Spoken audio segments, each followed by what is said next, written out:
Oh my goodness, something must be brewing.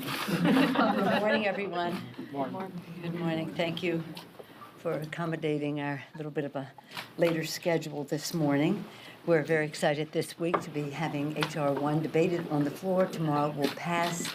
We'll send it on to the Senate with all of the mobilization the outside can provide for cleaner government. This is H.R. 1.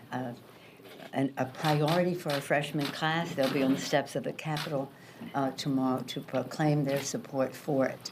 This is essential to our For the People agenda. Lower health care costs by lowering the cost of prescription drugs and preserving the pre-existing condition benefit.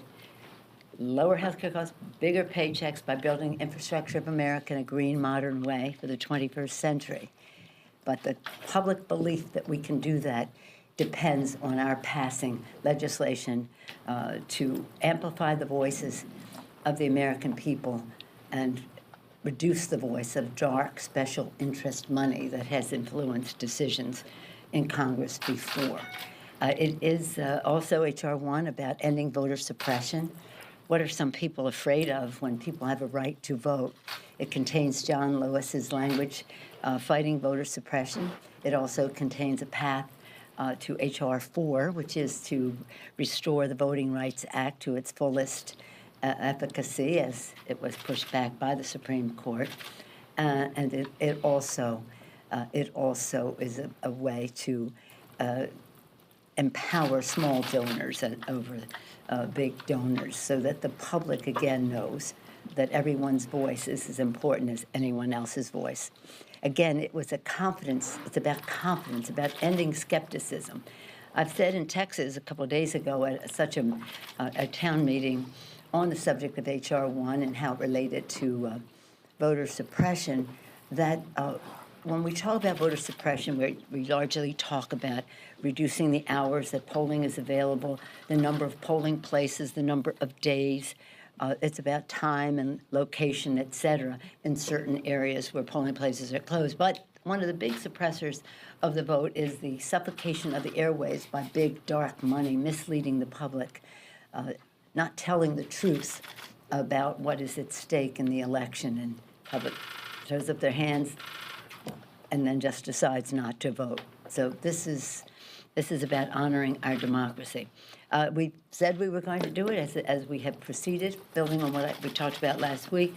The committees continue to have introduced bills, have hearings on bills to lower the cost of prescription drugs and protect the Affordable Care Act, continue to have hearings on how we proceed on infrastructure, and H.R. 1 be on the floor today.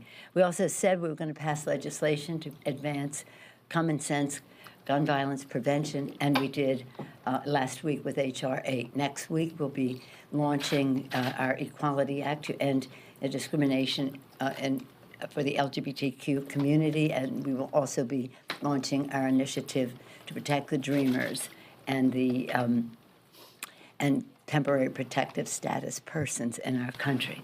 One more bill before the end of the month will be, well, two more. One will be equal pay for equal work, which comes back to our original lower health care costs, increased paychecks, and we will be on a path to pass once again the reauthorization of the Violence Against Women Act. So we said these things during the campaign, and we are getting it done, and we're telling the public about the paths that we are on to get them turned into law to make a difference in the lives of the American people. I was glad to send to the Senate and therefore to the President the Land and Water Conservation Bill named for John Dingell the other day. So while so much else is swirling around here in terms of investigations, the Mueller investigation, the fundamental responsibility of the Congress to have oversight over the executive branch and other items, we are doing our housekeeping as we keep proceeding with legislation for the good of the American people. I was particularly happy this week that we were joined by 4 senators who had been former members of the House. Senator Leader Chuck Schumer, Maria Cantwell, Ron Wyden, and Ed Markey. They joined us to launch our net neutrality legislation led by Mike Doyle, chair of the Technology Committee of the Energy and Commerce Committee, along with other members of the committee, including Chairman Pallone. Anna Eshoo is the godmother of that legislation. She, too, joined us. So we're busy with our legislative work, despite what we might read in the press. Madam Speaker, Yes, do ma'am. you think that Ilhan Omar understands why her comments were problematic, and what happens if this happens again? Well, first of all, thank you for the question. I don't think that that the Congresswoman is perhaps appreciate the full weight of how it's heard by other people, although I don't believe it was intended in any anti-Semitic way. But the fact is, if that's how it was interpreted, we have to remove all doubt, as we have done over and over again. We're working now on a resolution, we'll see when we bring it to the floor, that will, again, speak out against anti-Semitism, anti-Islamophobia, anti-white supremacy in all the forms that it takes, that our country has no place for this. But on anti-Semitism, we voted a resolution on that just recently. When I was a week and a half ago or so at the Munich conference and then in Brussels for the NATO meetings, at every meeting, at every level, at the highest levels, our delegation impressed upon our European allies the importance of fighting anti-Semitism in our countries. This is well before the Ilhan statement that emerged this weekend. But when it did, it was important for me to speak to the member first before we would proceed. She was in Africa. After I spoke to her, members had different tacks they wanted to take, some their individual statements, some thinking we should have a resolution. I thought the resolution should be enlarge the issue to anti-Semitism, anti-Islamophobia, etc., anti-white supremacist, and that it should not mention her name, and that's what we're working on, something that is one resolution addressing these forms of hatred, not mentioning her name, because it's not about her, it's about these forms of hatred. Does she need to apologize? To that end. She hasn't apologized. Does she need to apologize? Well, then she may need to explain that she did not, it's up to her to explain, but I do not believe that she understood the full weight of the words. As I say, when you're an advocate out there, as I was, so I appreciate all the enthusiasm that comes into our Congress. I've told you that before. That was me pushing a stroller and carrying those signs. So I understand how advocates come in with their enthusiasms.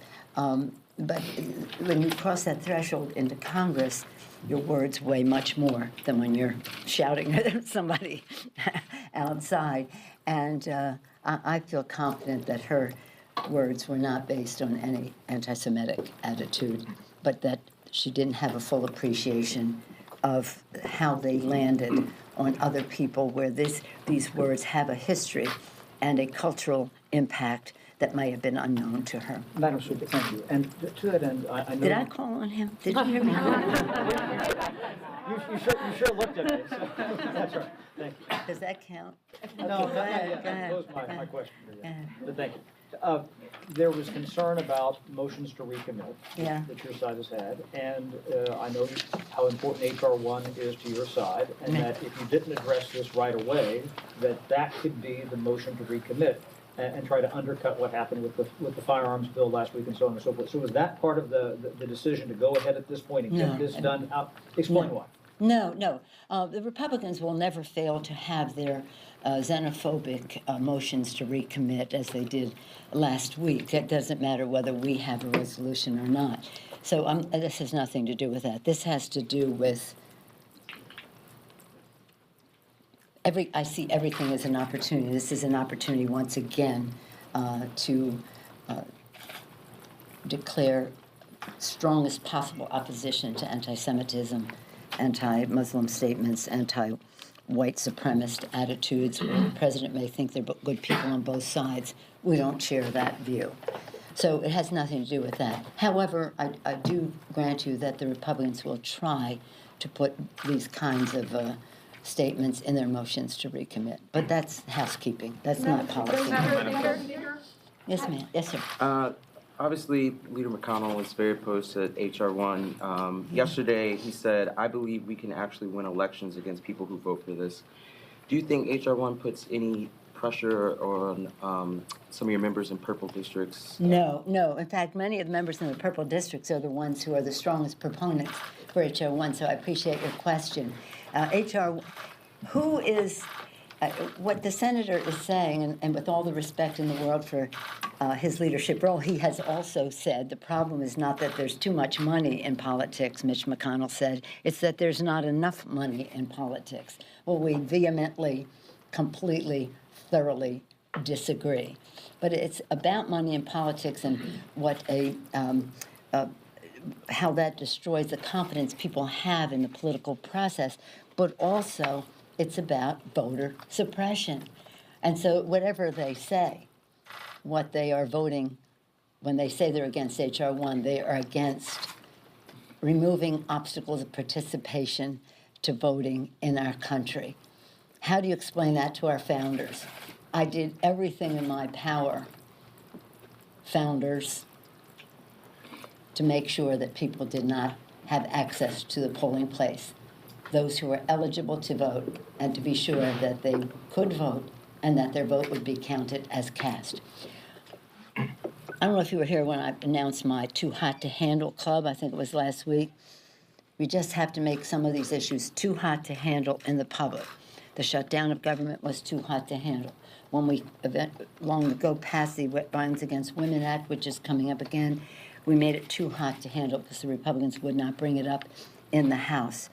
So along the way, the public weighing in on this, overwhelmingly the public supports removing voter suppression, lowering the role of big, dark, special interest money in politics, and again, respecting the rights of those who are eligible to vote and have it be counted as cast. Thank you. Madam Speaker, the House launched investigations on Trump. What kind of evidence does the House right now have on Trump to launch all these investigations on him? And couldn't this possibly be an overreach and essentially... No, this is our constitutional responsibility to have oversight over the executive branch. And the evidence that they will have is what they will gather doing the oversight, bringing truth to the American people. So I salute the committee for the action that they have taken. If we were not to exercise oversight over the executive branch, we would be delinquent in our duties. Madam Speaker. Currently operating under extraordinary measures because we've reached the deadline for the debt limit. What's the current plan to either raise or extend the debt limit? And are these conversations? We have a few more days for that, don't we? Isn't it? We're working under extraordinary measures right now. Well, according to the Secretary of the Treasury, those extraordinary measures will go until September or October. Let us hope that long before that we will have lifted. Does that mean it's not an urgent problem? It doesn't mean it isn't urgent. It just means that we have to address it. Everything is urgent here, right? This is urgent, but everything is also an opportunity to have a giant civic lesson for America as to what the role is of government, of each of the branches of government, and the extraordinary nature of the president usurping the constitutional powers of the legislative branch, Article 1, immediately following the preamble. And that's why we were so pleased that we were able to succeed in passing that legislation. Oh, did I mention that? Under the leadership of Joaquin Castro. And now it's in the Senate where the senators are asking the president to withdraw. Madam Speaker, can you address usurpation of the Constitution of the United States? Madam Speaker, can you address the dangers of policing speech? You have spoken about this previously this year, when one of your members used an expletive to describe the president. I understand the question.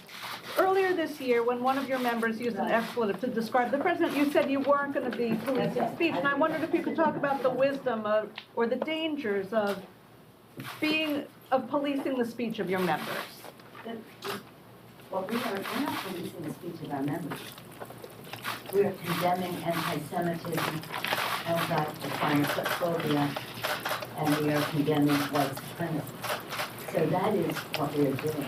and everybody who engages in that kind of speech, people begin. People using expletives, colloquial phrase, use expletives.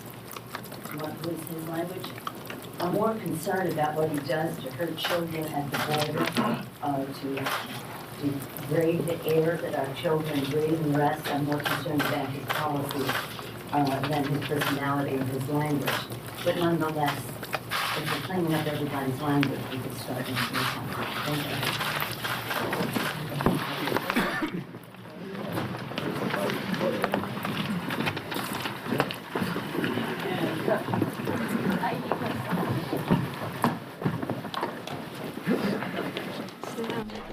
The House coming back in.